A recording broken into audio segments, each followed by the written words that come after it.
Don't be put off by the fact that this is some hoity-toity Criterion surrealist Japanese movie. You're still listening.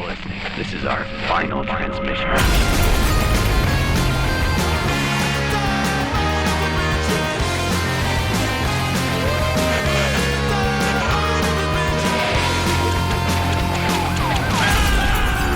Yeah, Jamie. Welcome to Final Transmission. It's me, Sam Russo. It's Jamie Carruthers. It's one horror movie a week until the end of time. How are you, Jamie? I am doing wonderfully, Sam.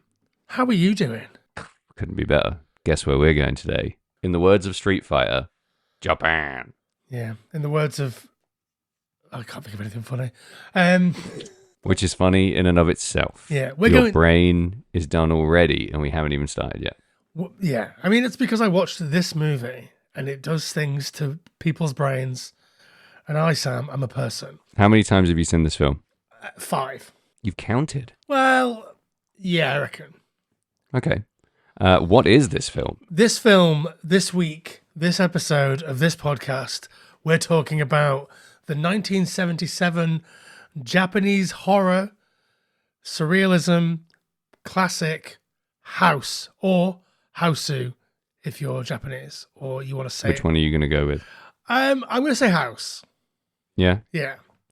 How do you feel about pronouncing Milwaukee? I mean, that's what the Algonquin Indians called it, right? When they... It means the good land. I realized last night, Sam, that I've been pronouncing Tajin incorrectly. How had you been pronouncing it? I've been pronouncing it Tajin. Right. I put some Tajin on a jalapeno and was like, wait a minute, these are both J's. So how do you pronounce it? So I think it should be pronounced Tajin. Interesting. Yeah. I just abstain from saying the word. You don't like Tajin? Tajin? I don't like to say the word, so I just point. What? So how are we saying this? I'll probably just say house. Yeah, I think House is fine. Yeah. So House is the story of a grumpy doctor with a gimpy leg and a pain pill addiction. I may have watched the wrong house. Oh, sorry. This is it's about a guy who inherits an old house in Hollywood, and it's full of fucky little creatures. Nope, not that one either. This is Also, thanks for the spoilers of 2 things I haven't watched. Brilliant. Welcome to Final Transmission. We won't just ruin the movie that you're going to watch. We'll ruin loads of other stuff too. The one sentence plot synopsis of those 2 things is not spoilers.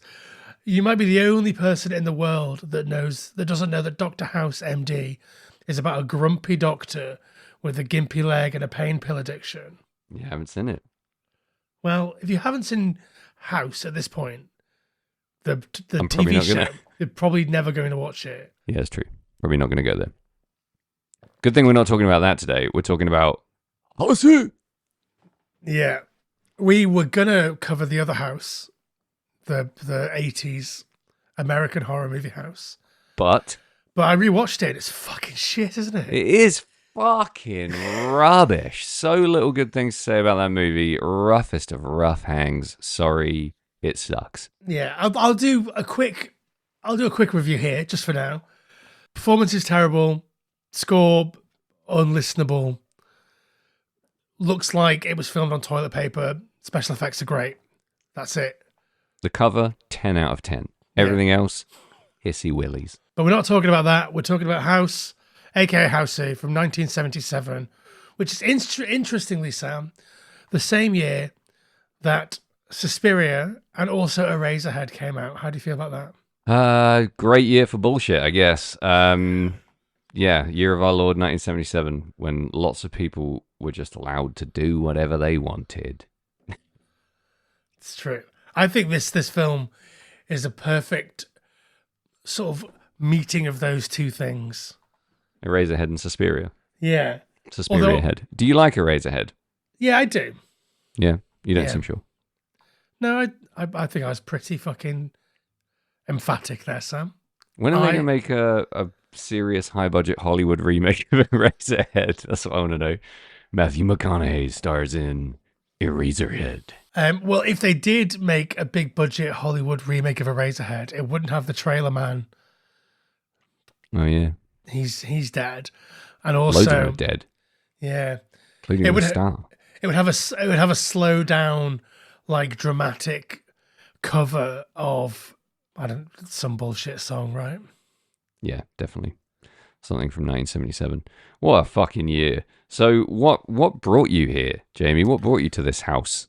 So there was a moment in sort of genre fandom Mm, where House was basically everywhere. I don't know if it gets sort of rediscovered generationally, mm, but it was sort of rediscovered in around, I want to say 2010, 2009, maybe 2011, around the turn of the 2010s. And suddenly it was everywhere, and you couldn't move for people talking about the 1977 Japanese film House or Houseu. Is that when the Criterion nerds decided to put it out? I think the Criterion might have come a bit later, Mm, but it came out on DVD around that time, and there was a big fanfare around the re-release. And so right. that's the first. That was around then was the first time that I watched it. Because it was And huge when it came out in Japan, right? I mean, it would have to be. Yeah. It's Toho. Obviously, Toho make the Godzilla movies and Mm, loads of other sort of fun Japanese stuff. Interestingly, I don't know how much you've read about this, but Toho basically wanted to make a film that would capitalize on the success of Jaws. yeah. Which is wow. Carry on. Yeah. So it's weird that they got the director here, Nobuhiko Obayashi, to direct it because he was always a weird filmmaker, even when he was doing adverts and shorts before this. Mm, What he pulls out of Jaws is basically the anti-Vietnam read of Jaws. mm, There's something unknown out there, something nebulous that's just like wiping out a generation of American youth. And so he pulls that out of it and makes House, which, it's ultimately about World War II and Hiroshima. So Obayashi was 7 when the A bomb landed on Hiroshima, and he lived, I don't know, maybe 30 kilometers away. yeah. So obviously was very affected, not only like emotionally, but like, physically, and lost loads of his friends and family Yeah. during that. So like it's easy to see how that informs House. Your home, somewhere where you're supposed to be safe, literally eats you alive. Hmm. I mean, you are safe there if you're a ghost or a cat. Yeah. It's literally in the text, but like the villain of the movie is, World War II. Yeah. And it's not particularly subtle. I didn't think that was like a deeply hidden plot point. There's No. lots of footage of the bomb. Yeah. You literally see the mushroom cloud many, many times. Yeah.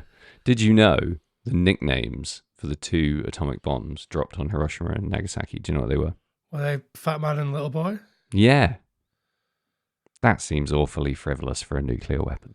There's an episode of Sliders where Professor Arturo has to help Conrad Benish develop the A-bomb for some reason in an alternative universe. And because Conrad Benish, it's like a world where the A-bomb didn't exist. Right. And because Conrad Benish is like a stoner dude, he calls the A-bomb fat dude or something like that. Nice. Much better. Which is, Far more serious. yeah, it gives it the gravity that it really deserves. Yeah. It wouldn't So, be an I mean- episode of Final Transmission if I couldn't bring up a random episode of fucking Sliders. Yeah.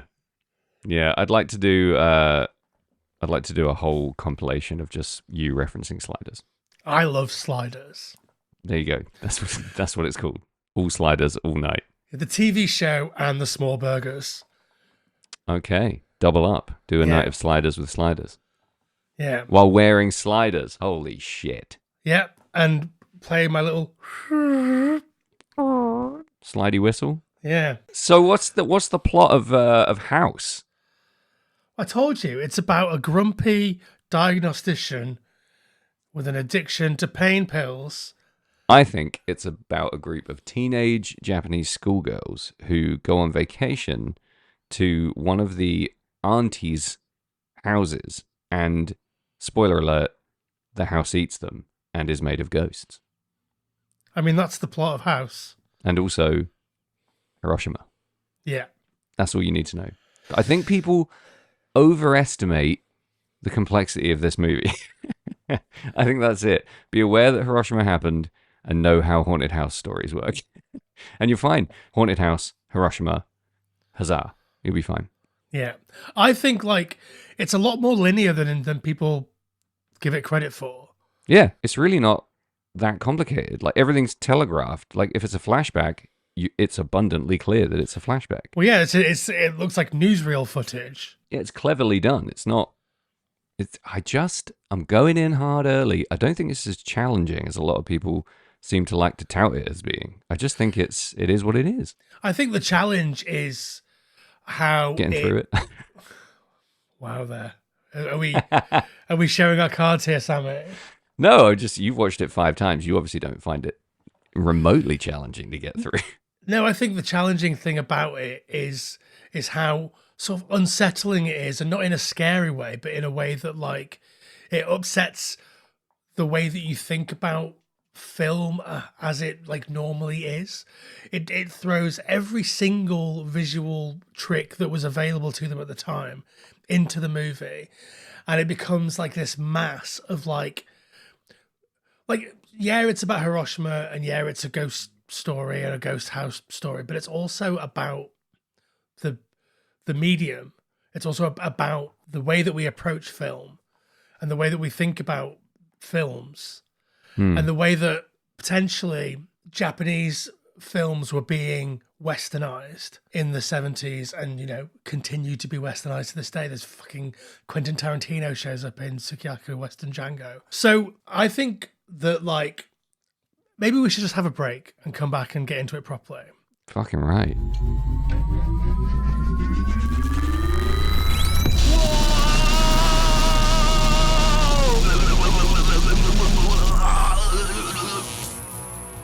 Whoa, holy shit.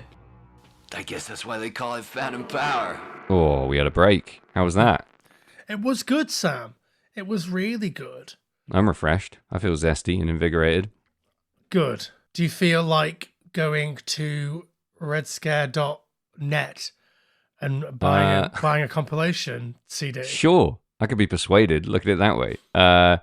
The Red Scare Industries 20-year celebration compilation, 17 tracks, 20 years of dreaming and scheming. It's out now. You got to get it. You got to go. It's on all streamers. You can buy it literally anywhere in every format imaginable. It's fantastic. Brand new tracks from the Menzingers, Laura Jane Grace, Cobra Skulls, lots and lots of good bands. Elway do a great Sundowner cover. Check it out. Buy it now. Buy it now. Or listen to it on Spotify. Absolutely. Listen to it on Spotify, see how good it is, and then go buy it. Yeah, I mean, you could do that. That's the ideal model. But I think realistically, you're just going to listen to it on Spotify, if you listen to it at all.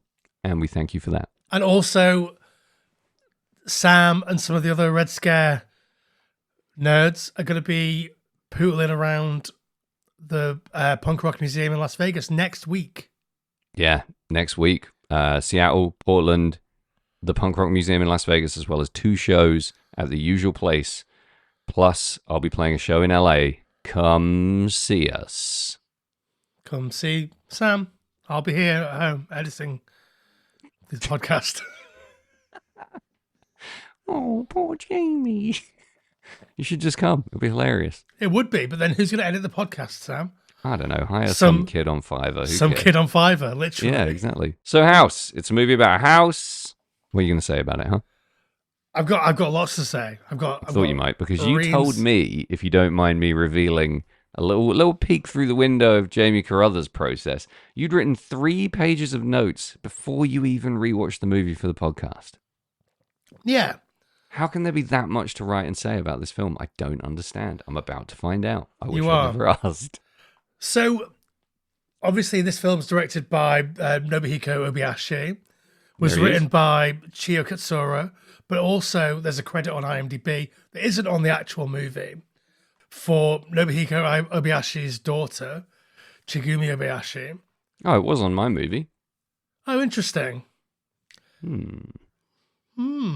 She's credited because she was 10 and she came up with the idea.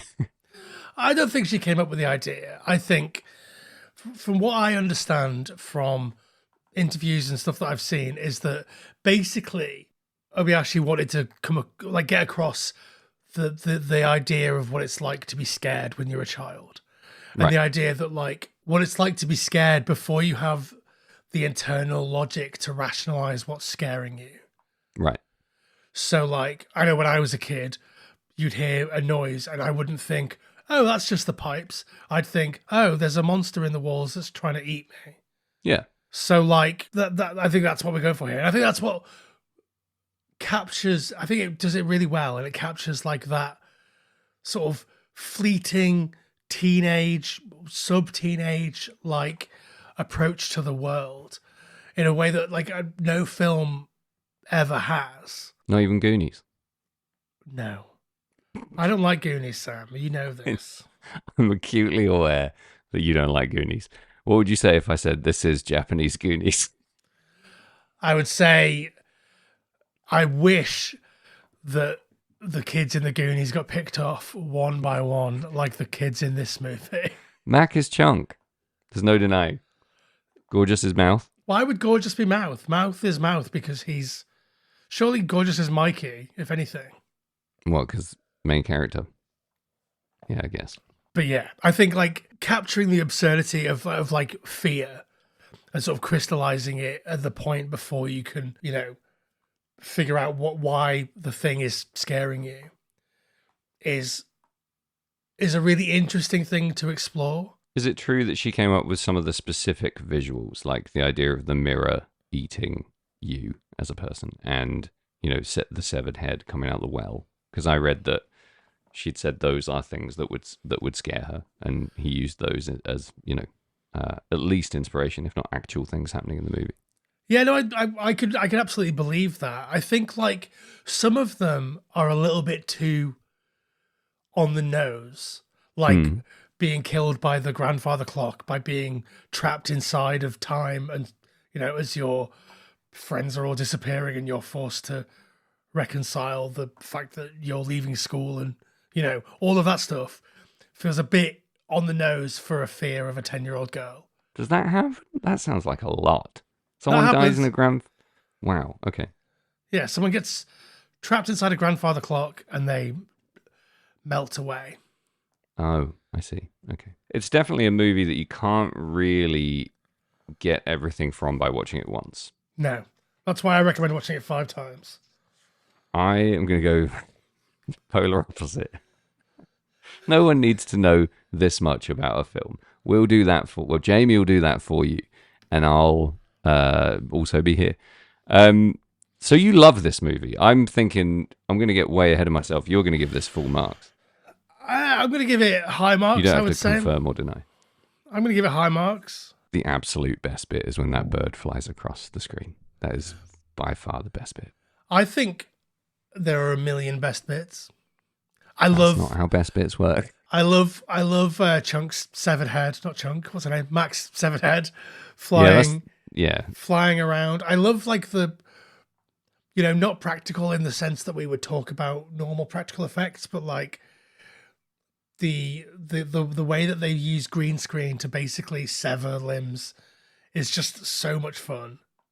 Yeah, there's lots of that, and given the time period, not massively innovative in and of itself as a device, but pretty special for the placement within the movie and the genre, and probably blue screen realistically right at this point, probably really early primitive, you know, and a lot of the thing that I really enjoyed is the influence of collage art on this movie, because I'm a massive fan of collage, and so much of it just felt like moving collage, which is really fun to me as an animation style.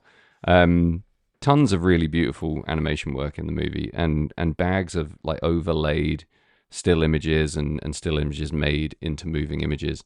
Stylistically, absolutely all over the place, but just a bit of a consistent feast for the eyes. Yeah, I completely agree. I think that like they're doing loads of different things here, and part of that is like lampooning Western films. Hmm. Part of it is like trying to just sort of tell a story in a visual way that's different to how stories have been told. And like it feels really unique, but nothing that happens visually, like none of the cinematic sort of tricks are new or different or even like remotely innovative. It's just the fact that there are so many of them Hmm. and they're all in one place. Yeah, they're pretty rarely used in a conventional way. Yeah. It's always got an unconventional twist on a, potentially a conventional method. What's the lampooning of the West then? I didn't really pick up on any of that. I guess I'm not culturally aware enough to really understand when we're being slagged off. What was the what's the big one? Well, I think they're not lampooning the West as a entity. They're lampooning Hollywood. Right. So like the stuff with like the fuzzy iris shots, which is like the really sort of The Vaseline ones. the stuff around people's faces, Right. and like the painted sort of backdrop vistas that look like they're from like a 30s movie and like westerns. I love those. Yeah, I mean, I'm a big fan of that, and like people use that. I mean, in the 70s, even people would use that to try and give you the feeling of a classic sort of movie from the 30s or 40s or even 50s. Yeah. And it's only 20 years ago at this point, the 50s. So like it feels ahead of its time, not to the point where like, like Happy Days, right? Fuck yeah. Like Happy Days, I think has quite a lot in common with House. You don't. That's why you're pausing for a drink and smiling and looking off into the distance while you try and figure out some kind of tenuous connection. No, I don't.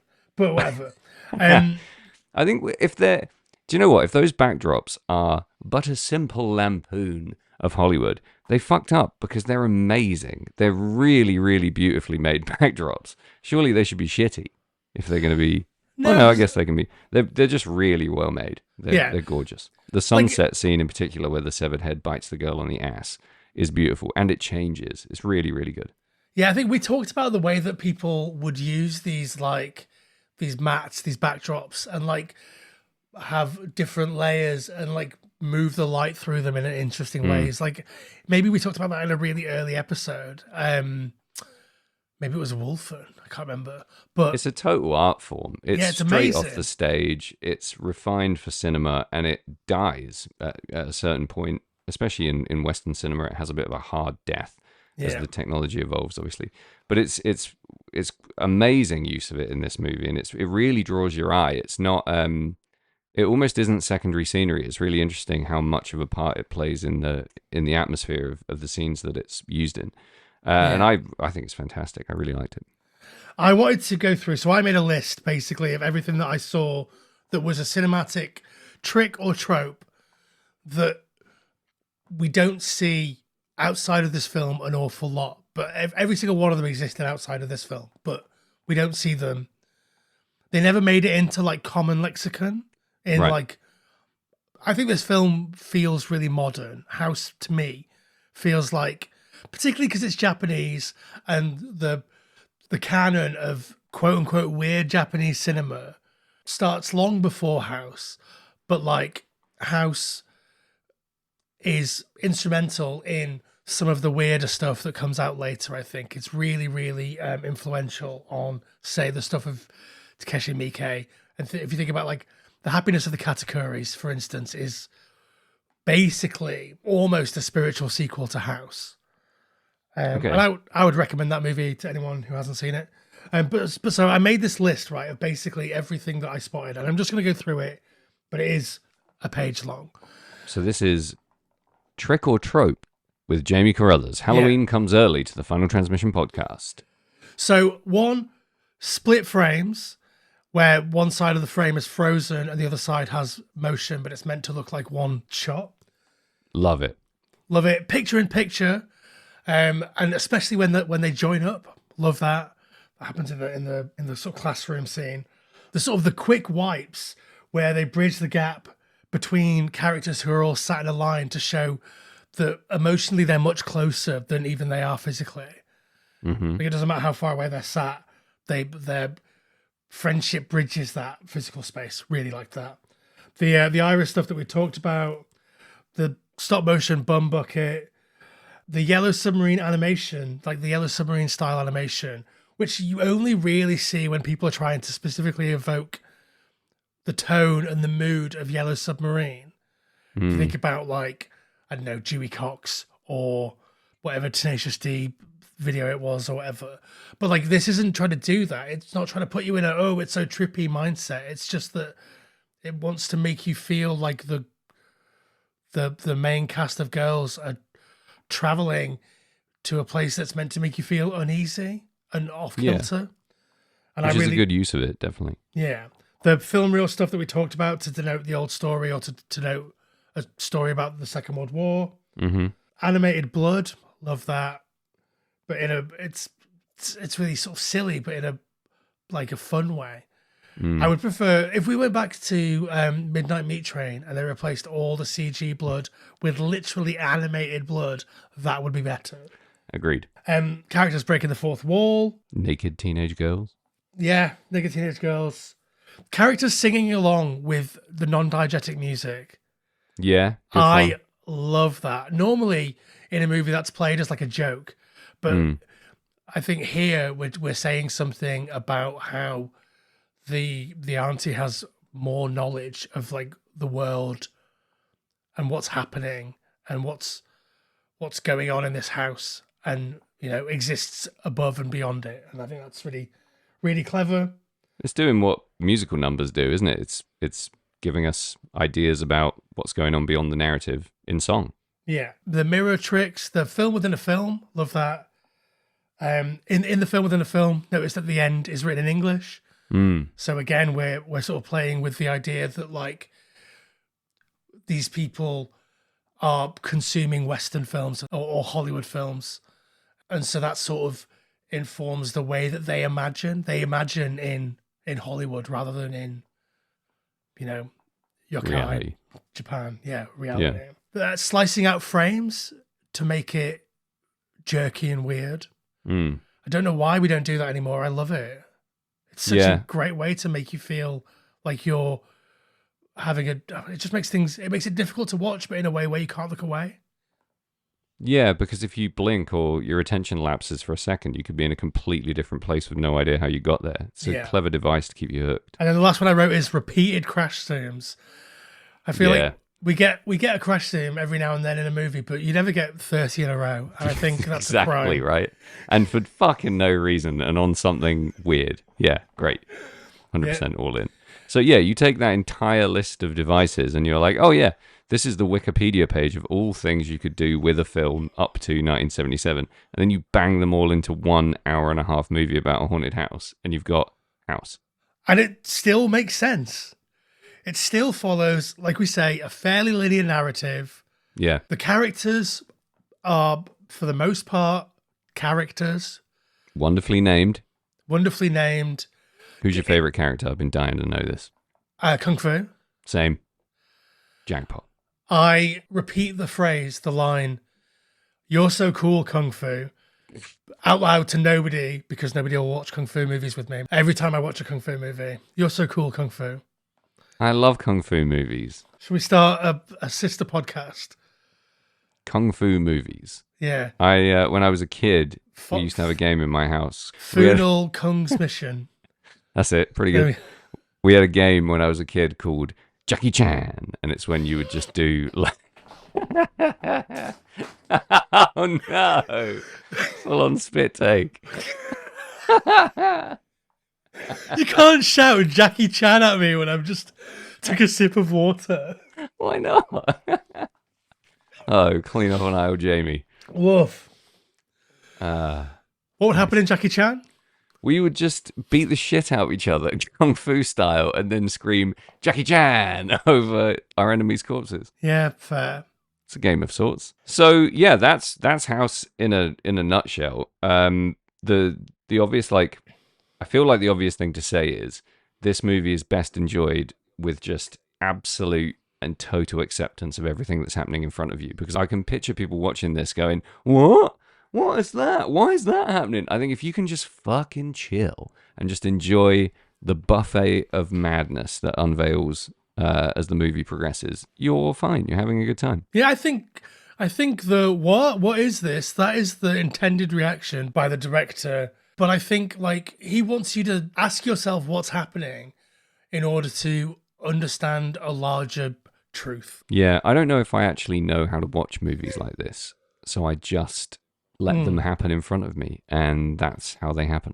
I think I lack the internal machinery to both enjoy the entertainment of the film and appreciate the artistry and process multiple levels of messaging and dig deep into what's being conveyed with the practical application of different filmmaking techniques. I can only do one of those at a time. Yeah, no, that's fair. So yeah, Claire's sitting next to me going, what the fuck? Oh my, holy shit. Wait, what? And I'm just like absolutely accepting everything that's happening in front of me. I think like at first it almost feels like, apart from the fact that we're directly referencing some things in like Hollywood and Western cinema, it almost feels like it has nothing in common with Western movies. I don't know. It feels so, to me, it feels really fundamentally influenced by Western movies. And I think a lot of the behavior of the girls in particular feels kind of Westernized. Yeah. Like it doesn't feel authentically or quintessentially Japanese based on my limited fucking understanding and experience of Japanese cinema.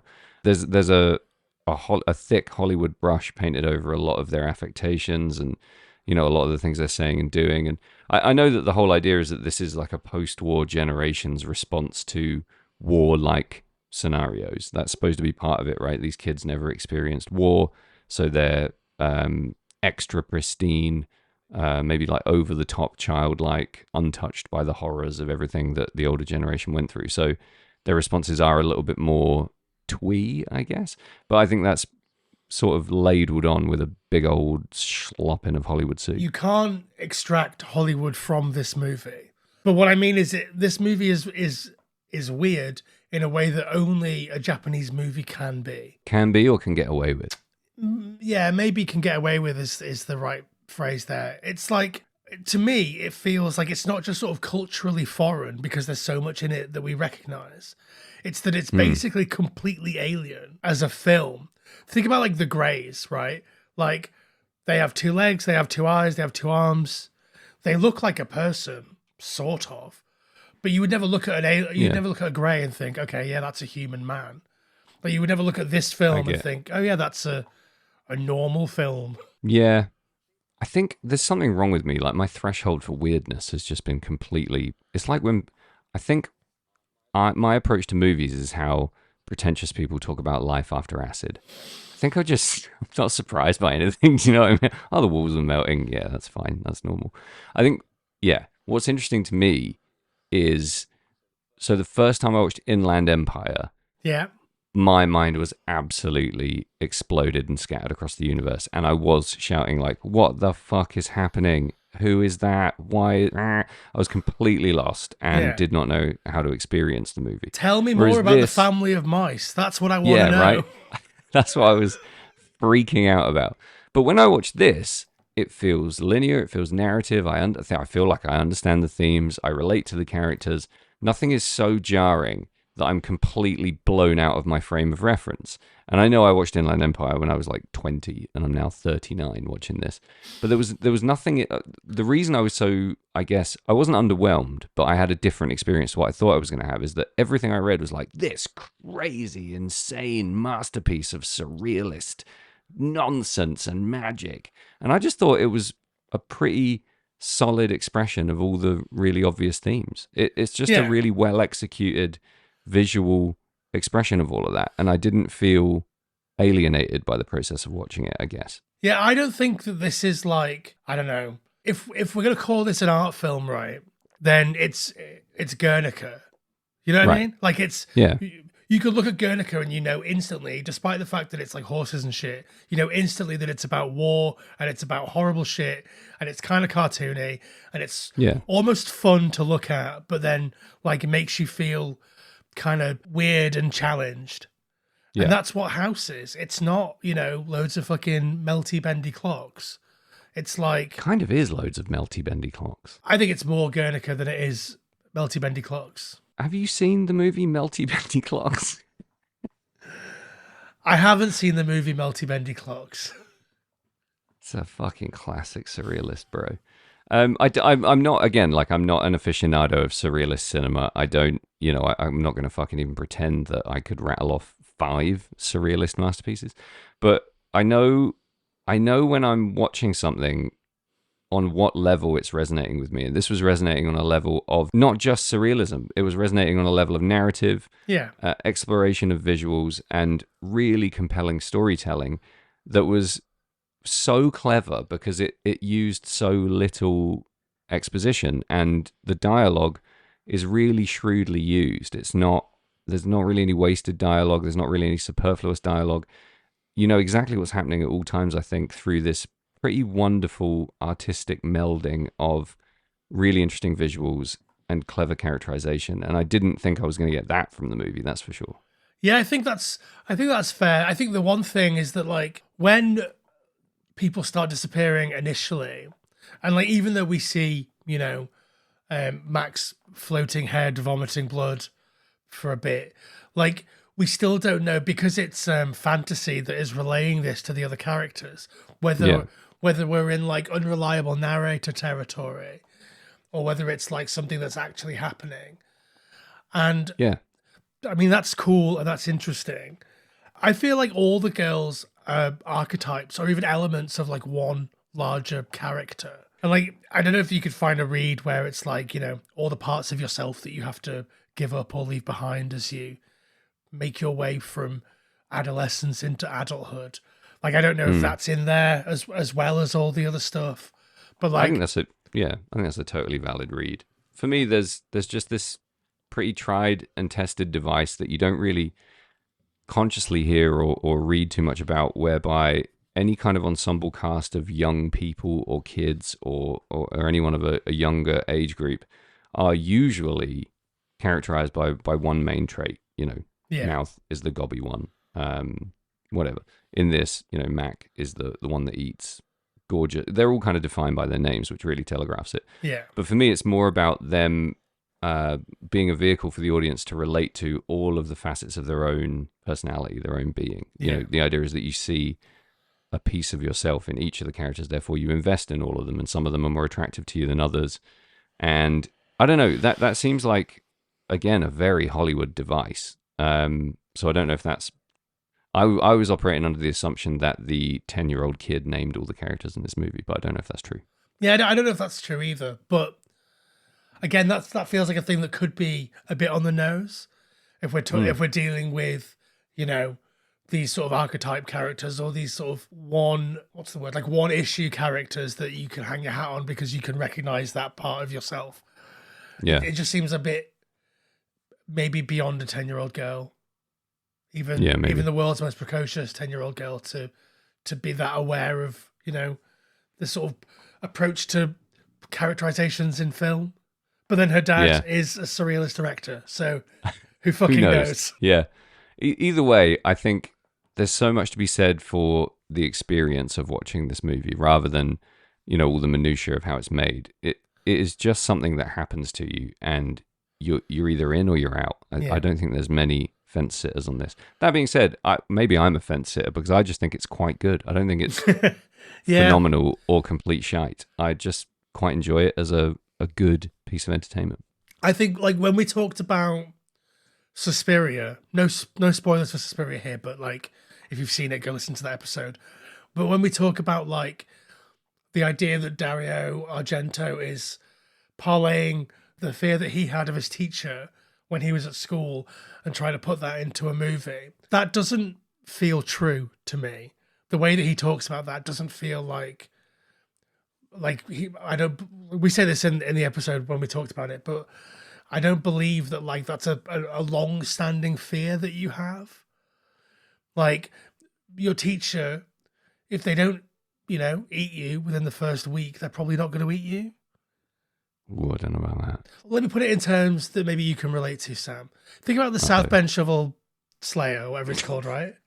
South Bend Shovel Slayer, yeah. All right, I'm in.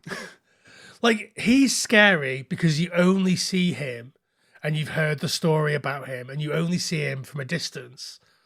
Once you talk to the South Bend Shovel Slayer. Once you talk to him, you know that he's not scary anymore. And so, If you're Kevin McAllister. but even if Buzz went up to him and was like, "You're a horrible dude, man," he would be like, "No, I'm not." Credits. So Yeah, but it's down to Buzz how he receives that, right? It's up to you how you receive the universe's messages. okay. Well, We again, can't all be Kevin McAllister, and Dario Argento was shitting his pants about his teacher. And I understand why. He was probably such an insufferable prick of a student. Speaking from the other side of the classroom, Dario Argento was probably a complete prick to teach. yeah, I can't imagine being in an Italian school in the 50s or 40s or whatever. Do you know what I mean? Like, That is fucking hell on earth. I can't even begin to imagine what that poor kid went through. but yeah. Whereas, like with this, the way that we're characterizing these fears, these sort of adolescent fears, just seems so much more real to me than anything in Suspiria.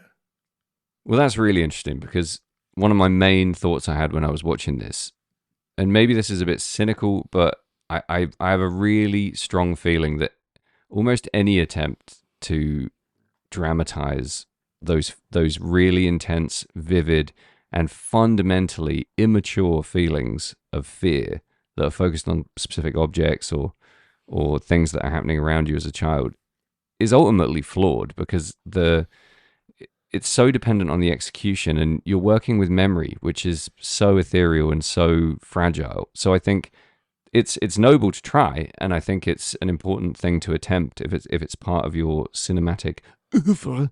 But I think realistically, you're never going to get it, are you? You're never going to nail it. It's best left alone in your memory. Yeah, well, that's why I think it works better here, because it's not coming from memory; it's coming from the mind of someone who is living that at that moment.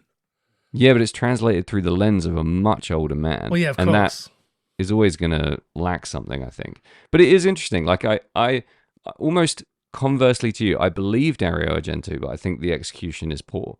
Here, it feels contrived, but the execution is fucking superb. Yeah. So it's tricky. It's tricky for me. Can you think of another movie where the fears that come from childhood feel well executed and well rendered in a movie? Nightmare on Elm Street. Yeah, I wasn't that imaginative when I was a kid. I think I was. I think like basically everything that was innocuous in my house or in the world was terrifying to me, even like just for a second. Like I don't think that I latched onto the fear of, the scary woman that lived down the street or whatever and carried that with me for years and then made, fucking cinematic masterpiece out of it later on in life. But like, Did you not? no, not You just yet. didn't think to tell me. Not yet. Yeah, it's tricky in it because I think you choose to a certain extent which fears you carry because some of your fears are really interesting and it's a place to go and a place to exist and a place to live and you can build a narrative out of it in your head. Yeah. And other fears are just unfuckwithably horrifying. Yeah, I think like we're going to get maybe a little bit personal for a second, but like there was so much like actual scary shit going on when I was a child that like I don't think I had time to dwell on like The coffee pot with teeth. yeah, like literally the fucking toilet is a giant monster that eats your shit or whatever it is that they say in Look Who's Talking. The piano is going to eat your hands. Yeah, like Was a nuclear bomb also dropped on your hometown? no. Imagine if Wales got nuked. Fucking heck. That would be an escalation. That would be an escalation, but not undeserved. Pretty peaceful people, the Welsh. Yeah. Shout out to our Welsh fans. Jamie didn't mean what you just said. He's one of you. I'm not Welsh. But okay. Do you think you are Welsh? I'm not. I grew up across Wrexham and Burnley, but I was born in Burnley. That makes you Welsh. Burnley is in Lancashire. How influential on a scale of 1 to 10 is this movie on lots of things you like that follow? 10. I think Yeah. like between like those three films that we've mentioned, Suspiria, Eraserhead, and House, I think that they are, an entire generation of like fucked up cinema-going youth saw those three films in cinemas around, fucking the Midwest or whatever, and applied all of that weird suburban isolation on top of that, and basically came up with everything that we see in good, interesting, modern drama, everything that we see in good, interesting, modern horror from the 90s onwards. Yeah. I can picture Sam Raimi watching this and losing his mind. Yeah. And immediately running off and just making 2002 Spider-Man. Like, I wonder what, because Sam Raimi was already making shorts at this point. I wonder, if he saw this and felt validated, or if he saw it and thought, yes, I'm going to use some of these tricks. Oh, God, it has to be both, because he's writing so much from such a place of comedy and such a place of slapstick, and with such a genuine love of that and wanting to funnel that into horror. And then he's seeing something that is essentially balanced in exactly the same way as a lot of his stuff, but with slightly less horror, I imagine. But that has animated flying objects with teeth. And he's just like, fuck, there we go. Cheers. Yeah. So, Sam, we're a horror podcast. Hi. So let's talk about some of the actual horror stuff that sits within House. Yeah, not much, in my opinion. A thing that I noted down that I thought was interesting, that I only really clocked on this view, is that the watermelon guy is basically the guy in the slasher that, tells you not to go to the old place. He's Crazy Ralph, yeah. I don't even know if that was a trope in 77. No, but I think it comes from such a fucking hero's journey place, doesn't it? There's always a warning, a warder, some kind of threshold guardian doing that thing. I don't know how much, in the massive, ouroboros world of how horror feeds itself, I don't know if that's coming from some really early slasher stuff emerging in cinema, or whether it grows into something later on, or it lives in isolation. But my only question about him, in fact, my only question about the movie is, why does he die when someone tells him that they prefer bananas to watermelons? No, I think that, to me, honestly, that makes perfect sense. My question is, why does Sexy Macho Teacher Man become bananas? That's the only thing I want to know. My only question. I think the answer there is that the authority figures in your life will ultimately let you down. I think is what they're saying Turn there. into bananas. Yeah. I think we're doing it in a goofy slapstick way, but I think the message there is, the people that you believe are coming to save you, they've gone bananas, mate. I'm not sure if going bananas means the same thing in Japan, but I thought there might be a real cultural thing that I was missing there. I mean, maybe there just turns into a pile of bananas in a car. I thought it was absolutely brilliant. I think I hooted with laughter, but I didn't necessarily understand what was happening there. Everything else I could totally accept and swallow, but that piqued my interest too much. So I thought think I'd ask. The watermelon seller dying because a guy won't buy watermelons from him is it's obviously a microcosm of a story there that it's like us dying because people won't listen to our podcast. Yeah, but instantly. Yeah. Immediately, yeah. You are, listener, our watermelons. Yeah. If you're not listening right now, you have killed us. Just know that. If I had a choice of how I would die, I would like it to be as an animated electrocuted skeleton, please. Just falling into a pile of bones as a xylophone plays. Yes, that would be absolutely ideal. No, I completely agree. I think just got some random notes here about some of the horror quote unquote scenes here. I think the severed head flying around vomiting blood is amazing. The blue screen, I love that. Total highlight for me. The blood coming out of the water pump and nobody noticing and drinking it anyway. I mean, it's pretty great. Blood is in big quotes there because it is, Ribena or whatever. Yeah, there's so much piss weak blood in this movie, but the animated blood is much redder and much more satisfying. There's something really creepy about thin, watery blood as well. I think there's no way that's an accident. It freaked me out. Yeah, I think it's almost like the opposite of Suspiria as well. Like the blood in Suspiria is so thick and gloopy, sugary, and red, and it feels like jelly. It's like watermelon juice in this, and it's like some kind of weird liquid fucking sweet syrup stuff in Hollywood. That makes sense. The body made entirely of flames, and the bits where like people's skin falls off and they're all flames underneath. I just think that is, again, like, it's not practical in like sort of physical, this is on set in way, but it's still such an interesting way of like, I wonder how they did that, whether they had like bits of makeup on her face that were then covered by like little bits of like fake skin, and then they peeled them off to reveal blue. Yeah. That's what I assumed. Again, like, I didn't want to be yanked too far out of the experience of just kind of watching it, but anything like that, I thought someone is just toiling over this in post. Like, someone is hunched over a drawing board with a scalpel, cutting all this shit out. It's taking hundreds of hours. It's such a beautiful labor of love for such quick, fleeting, and often dismissed as silly effects. I think it's pretty fucking magical. Yeah. Is it Sweet that gets eaten by the bed? Like, you in the mattress room, yeah. I love that, and that is 100,000 times better than any moment in the movie Deathbed, The Bed That Eats. Fucking hell. Only you would know, buddy, so we all believe you.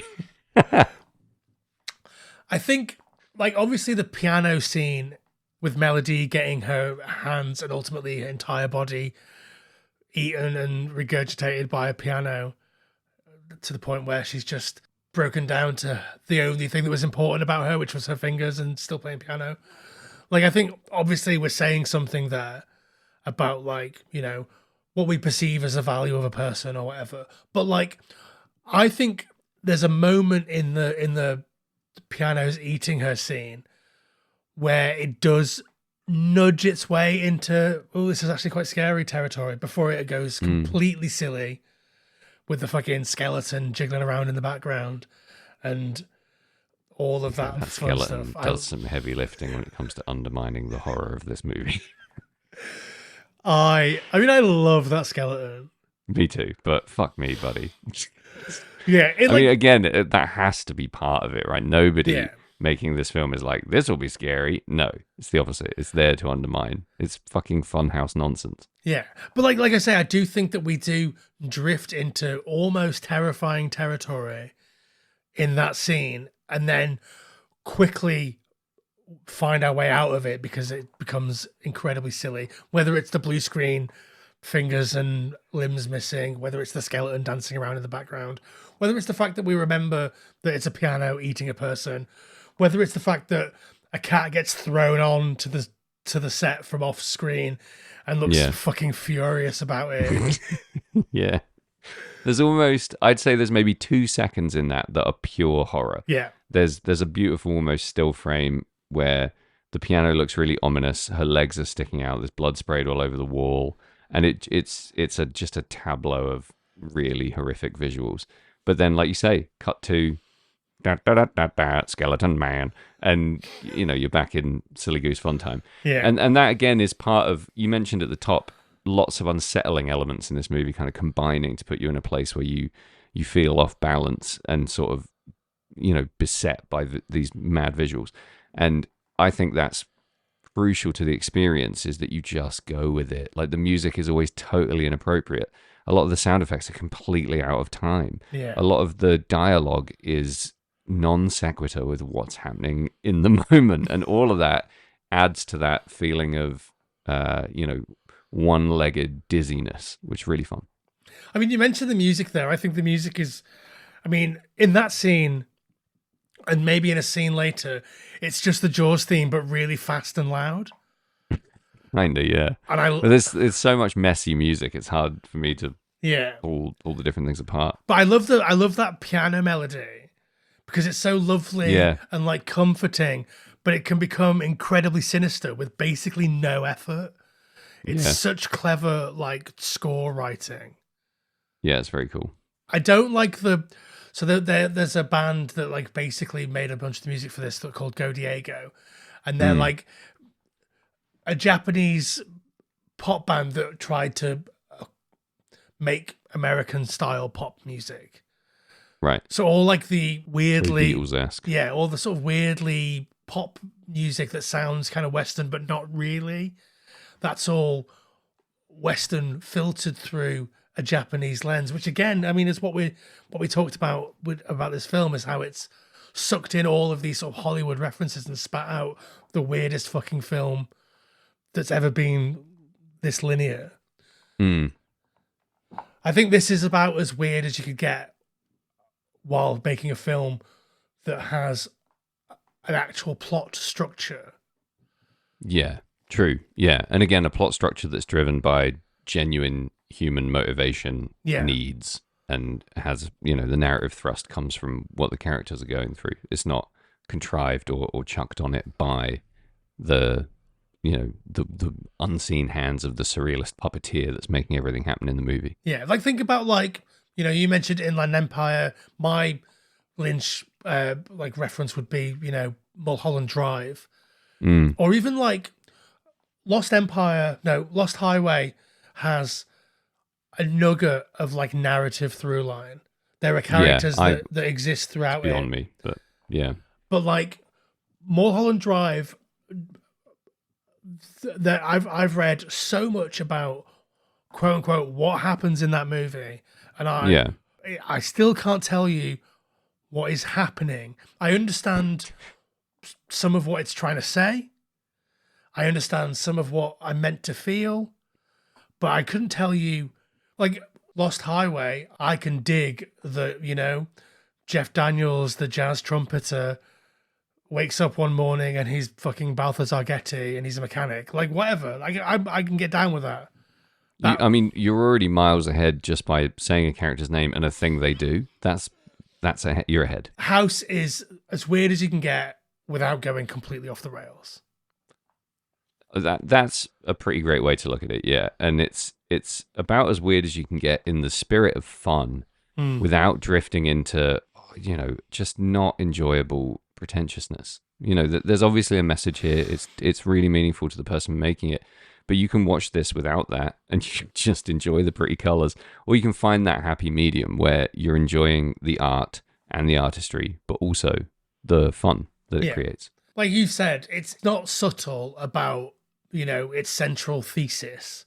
You don't have to be fucking film scholar to think, okay, this is about, or it's giving me enough about the Second World War and, Hiroshima. And it's giving me enough of that I can now go and think about how does the rest of the film fit into that. Or you don't even have to. You can simply accept what it's given you and move on with your life. It's giving you a big old spoonful of sugar with every tough thing to swallow that it gives you. It's drenched in melodrama. There's a romance at the core of it. It's got everything you need to be able to swallow the themes without too much discomfort. And again, it just keeps hitting you with the visuals, like an endless kaleidoscopic roller coaster of wonderful things to look at. And for that, it deserves fucking high marks. Like, we could call it style over substance, but I don't think it is. No, I think it's a good equal ladling of both. Yeah. And there's a million and one ways to watch it, which is another part of it that makes it work even more. Everyone watching this is going to take something different away, I think, because our brains all just work differently when we're watching stuff like this. Yeah. It stimulates different parts of our response mechanisms, doesn't it? It's just a different thing for different people. All right, Sam, let's take a break and come back and do our wrap-ups. Breaking. Come on, man, does that thing even work? No, there's nothing out there. It's just dead air. Back in his house. I have no way of tying this to the movie, so I'm just going to say follow us on social media, Instagram and TikTok at FT Horror Show. Go to wherever you're listening to this now, rate it, review us, 5 stars or don't. And then also tell your friends about the Final Transmission podcast. Tell them all the interesting things that you learned about the movie House and the TV show House and then the other movie House. The big three. If you don't, Jamie's severed head is going to fly to your house and eat your ass. Yeah. Literally, like we say, if you don't listen to this, you are killing us. Yeah, you're killing us. Look at me while you're killing me. That's from the movie Colobos, I believe. We've talked about Kolobos before, and I still haven't seen it. It sucks. You said you loved it. It sucks. Yeah, that happens, right? Yeah, welcome to Final Transmission, where we love stuff that sucks. Tell you what doesn't suck, Sam. What? House. Doesn't suck.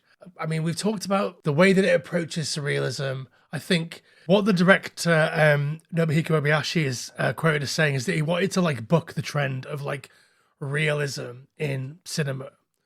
And he wanted to basically convey what he called cinematic reality, which, you know, shows the power of cinema and how we can use the fantasy and how we can use these visuals to tell a story that still feels like there's reality at the center of it, but that isn't bogged down with trying to be realistic. Think about like the movies that were big in the 70s. We've got like The Godfather and stuff like that, where it's like, I mean, The Godfather's great and it's beautiful, but like it's essentially a story of one family told in quite a visually static way. I think, you know, there are a bunch of interesting things that happen visually, but like it's all about realism. And the beautiful thing is that we have like, you know, directors that work outside of these systems that that have the capacity and are given the capacity and have like the wherewithal to recognize a thing that's happening and want to just do something different just so they could do something different. Yeah, agreed. There's a huge, I'm going to do something different because I can atmosphere to this. Yeah. And but like, that's brave in the time, right? That's not yeah, to be absolutely. taken lightly. And like, I don't know how this film performed outside of Japan in the 70s, if it even did. I don't know what the culture was like in exporting things that feel like this. Like, I think like Ozu films were making it out, and like Seijun Suzuki films were making it out to sort of Western audiences who, you know, would have to seek that stuff out, but they could seek it out. Whereas I don't Same know. with Godzilla, right? I Yeah. mean, it wasn't massive over here until much later, but it was coming out. There was VHS releases of pretty much every Godzilla movie over here.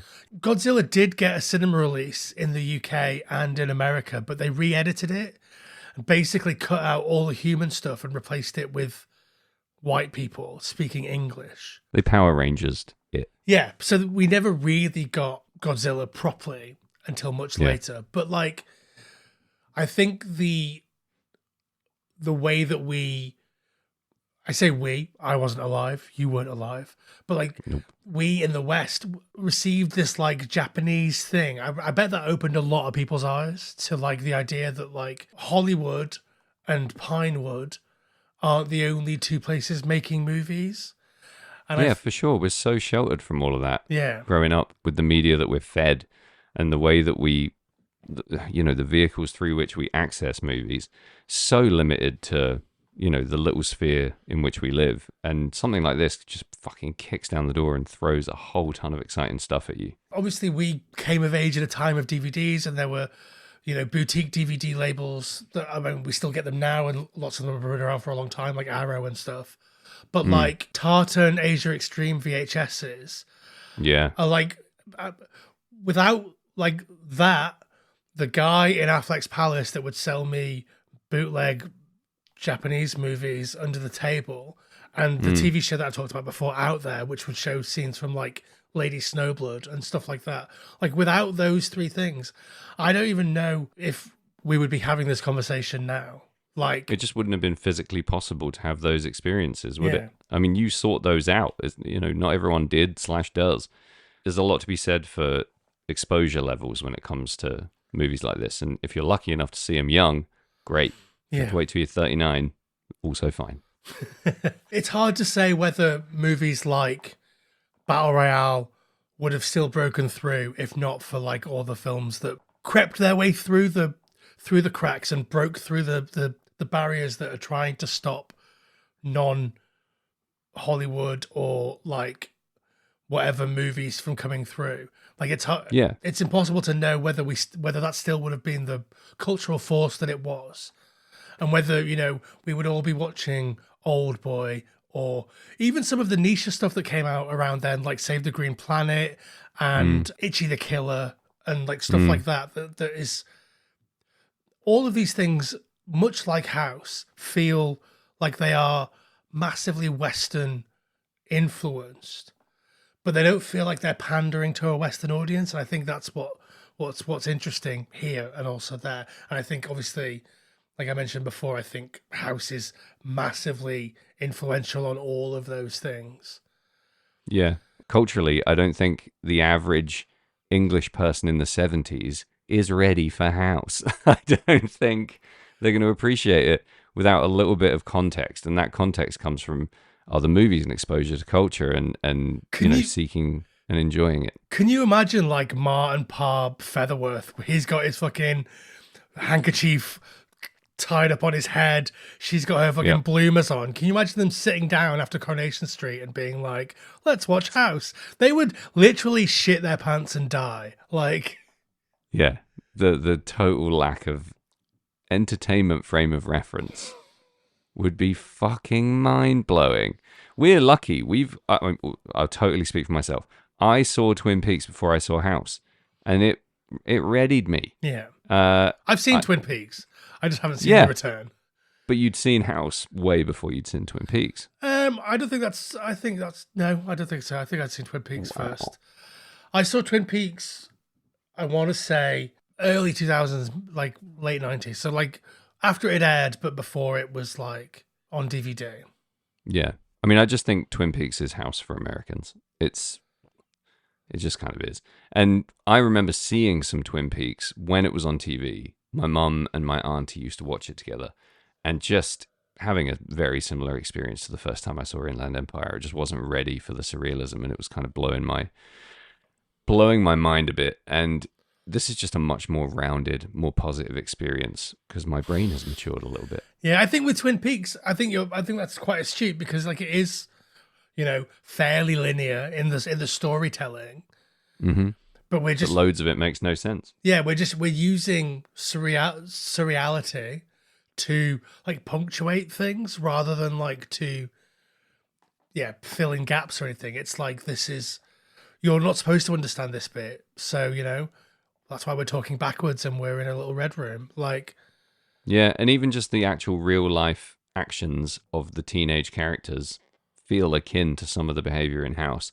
I think it's more what can David Lynch get away with in that, primetime TV studio system. It's absolutely incredible that he gets away with any of it in Twin Peaks.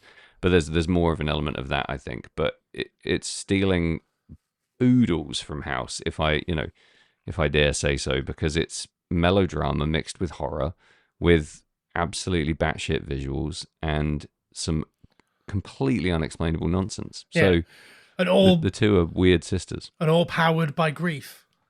Exactly. Yeah. Yeah. Well, I mean, I love House. I think it's always interesting to watch. I never get bored. I never want to be somewhere else watching a different character in a different situation. Not even Goonies. Well, I mean, within the film, like whenever we're with fantasy, I never like, I wonder what Melody's doing right now. Like I'm always the thing that we're doing is absolutely the right thing, and also no to Goonies. So, thought you were going to leave that one. Of course, we'd all rather be watching Goonies than doing anything. Also, a great piano-based death scene in Goonies. Let's not forget. I cannot articulate how much I do not like Goonies. I think every time we talk about it, I hate it slightly more as well. That's the fun of it. You've probably never even seen Goonies. You're probably thinking of Porky's. I have seen Goonies. It's just one of those films that doesn't hold up. I can't imagine anything more audacious than suggesting you don't like Goonies because you haven't seen it. Yeah, well, I don't really watch that many movies. Seen Goonies. Yeah, right. Fuck me. I've never, apart from Colobos, found a single movie you haven't seen that I have. Yeah. Maybe I'll watch... Even Septic Man you've seen. Yeah. I mean, I watched Septic Man because you wouldn't fucking shut up about it. I've never even seen it. I know. I know. The trailer scared me. It's, you watched the trailer. Wow. I did. I couldn't help it. It was on a rental DVD video. It was on a rental. No, it must have been a DVD. Listen, talk to me when you've watched Kolobos movie, guy. Yeah, I mean that's as well as like Colossus is about like watching stuff, right? So Don't remember. It was shit. It was so bad. but anyway, my sum up review of House. Go on. It's pretty good. Mine's the same. Yeah. 10 floating bits of torso out of 11. Those bits are great. The floating torso bits are fantastic. There's so much Monty Python going on there. There's so much silly slapstick. Yeah, I'm going to give it 7 out of 11 men made of bananas. Because I'll never watch it again, if I'm honest. I found it to be a fucking tour de force in inventive visual storytelling. I loved dipping into a completely different culture and looking at tropes that I understand, themes that resonate with me through the eyes of somebody who went through absolutely unimaginable trauma and is channeling it through a child's eyes. I just think that is such a wonderful thing to do in art and just an amazing thing that exists. I found it absolutely engrossing, thoroughly entertaining, and almost entirely unrevisitable. House is really good. You'll enjoy it. Yeah. If you like cacophony, if you want a film that feels like freeform jazz but has the backbeat of contemporary music, nice. House will do it. House will do you. Yeah, if you're one of those people who wants to like jazz but can't, watch House.